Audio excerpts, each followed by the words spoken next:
আমরা কুমিল্লা শহরে আসলে প্রিয়র বাবার যে ফ্রেন্ডরা আছে ওনারাই হচ্ছে কুমিল্লা শহরটা ঘুরে দেখান। সব জায়গা তো আর আমাদের পরিচিত না। তো একটু ঘোরাঘুরি করার পর মনে হলো একটু চা কফি কিছু একটা খেতে হবে। তো কোনো একটা রেস্টুরেন্টে বসি, চা কফির সাথে একটা টাও খাওয়া যাবে। তো এখন আমরা চলে আসছি খন্দকার হক টাওয়ারে। প্রিয়র বাবার ফ্রেন্ডই আমাদেরকে নিয়ে আসছে। তো এটার উপরে একটা রুফটপ আছে দেখলাম। তো এখানে এসে কফি অর্ডার করে দিলাম। আর এই সেই ল্যাপটপ, যে ল্যাপটপের ব্যাগ আমাদের হারিয়ে গিয়েছিল, আজকে হচ্ছে সেটা উদ্ধার করে আমরা এখন চেক করে দেখতেছি সব ঠিকঠাক আছে কিনা। আর কফি চলে আসছে এর মাঝে, আর এখানে হচ্ছে জুসও ছিল।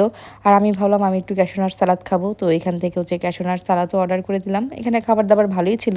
আমি যখনই হচ্ছে হালকা পাতলার মধ্যে কোনো কিছু খেতে যাই তখন হচ্ছে সালাদ থাকলে আমি অবশ্যই এই ক্যাশনার সালাদটা অর্ডার করি। এটা আমার খুবই পছন্দের একটা খাবার। কুমিল্লাতে এসে আমরা যখনই কোনো প্রবলেমে পড়ি, আনোয়ার ভাই, সেলিম ভাই ওনারা একদম ঝাঁপায়া পড়েন।